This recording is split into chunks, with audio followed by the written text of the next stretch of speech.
8 days ago, I was with our advanced troops in the jungle, facing the Japs at Kokoda. It's an uncanny sort of warfare. You never see a Jap, even though he's only 20 yards away. They're complete masters of camouflage and deception. I should say about 40% of our boys wounded in those engagements haven't seen a Japanese soldier, a live one anyway. Don't underestimate the Jap. He's a highly trained soldier, well-disciplined and brave. And although he's had some success up to the present, he's now got against him some of the finest and toughest troops in the world. Troops with a spirit amongst them that makes you intensely proud to be an Australian. I saw militiamen fighting over there, fighting under extremely difficult conditions, and alongside the AIF, and they acquitted themselves magnificently. When I returned to Moresby, I was full of beans. It was the spirit of the troops and the knowledge that General Rowell was on the job. Jungle warfare is a new kind of warfare. It tears up textbooks and confounds the experts. It has played and will play a vital part in the Pacific conflict. The Allied nations must master jungle tactics and all that the term implies if the Japanese are to be torn out of their conquered empire. It has remained for an Australian to bring to the world the first vivid, starkly dramatic glimpses of the eerie jungle conflict, battle with unseen enemies, almost incredible hardship, the never-ceasing struggle to maintain supply. These aircraft are dropping supplies just behind the front line. They traverse in around 30 minutes, a distance that takes troops on foot 6 days to cover. Down comes food, blankets, and the necessities of war. Some of it by parachute because of its fragile nature. Most by straight dropping in specially prepared packs, made up to withstand the shock of landing. There's plenty of excitement among the bush boys, and some caution.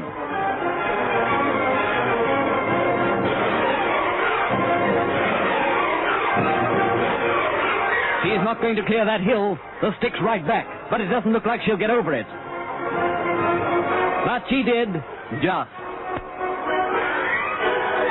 It's come the hard way, but they needed it anyway. Relief units about to go forward, and hungry men coming out of the line must be fed. The overland supply route presents difficulties that must be seen to be understood.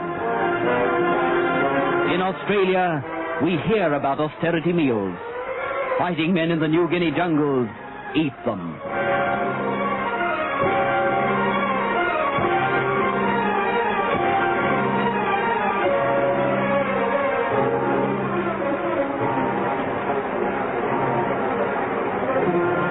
Within an hour, these fresh troops, AIF units with splendid battle records won in the Middle East, will be in contact with the Japanese.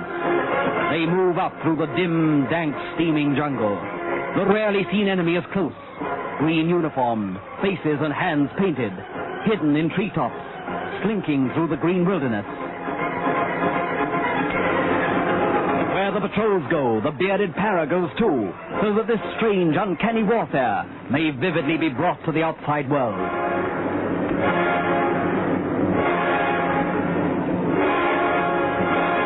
The Japs are masters of camouflage.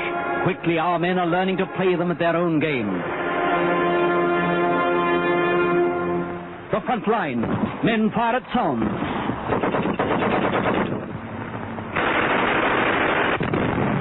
Japs are believed to have used that hut. Machine gun bullets search for any seeking escape. It's a grim business of man against man. Kill or be killed.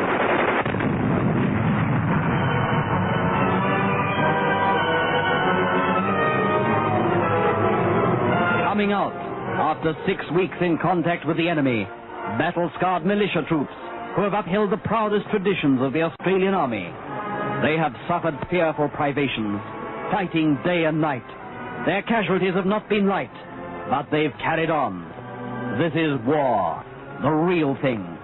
The utter weariness of sorely tried men is evident in their faces, but they've won their spurs.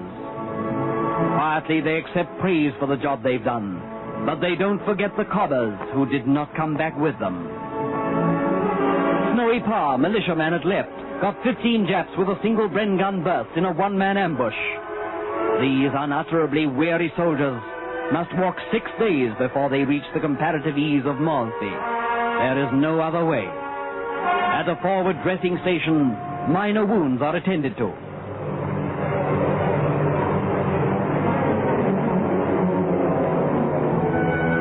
shave. That's why soldiers wear tin hats. Only serious cases can be carried. 45 stretcher cases in the group Para traveled with, nearly 400 native carriers. They must work in relays because of the exhausting labor. By these things do we begin to grasp the appalling difficulties of the New Guinea campaign. Some of these boys are sorely hurt and were literally snatched from beneath the noses of the Japs by heroism of their companions. They face a long, painful journey. Men quite badly hit walk to relieve the pressure on the carriers. And right up there near the front, a banner every soldier will salute. A great organization doing a great job. There's a dramatic reality about all this that cannot be escaped. Cheerfulness and courage, contrasting sharply with suffering. It will take a lot of Japanese to conquer that kind of spirit. The care and consideration shown for the wounded by the natives has won the complete admiration of the troops. With them, the black-skinned boys are white.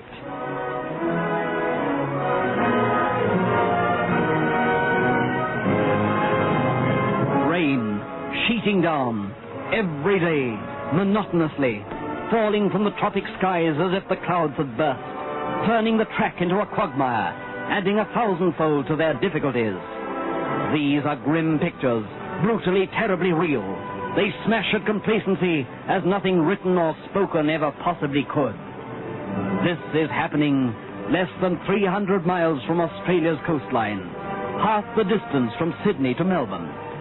Men are sweating, suffering, dying in that jungle, so that it cannot happen here. Are they getting all the support they deserve from the mines, from the factories, from the ordinary civilian? Can every man and woman in this country truthfully say, I've done all I can, given all I can?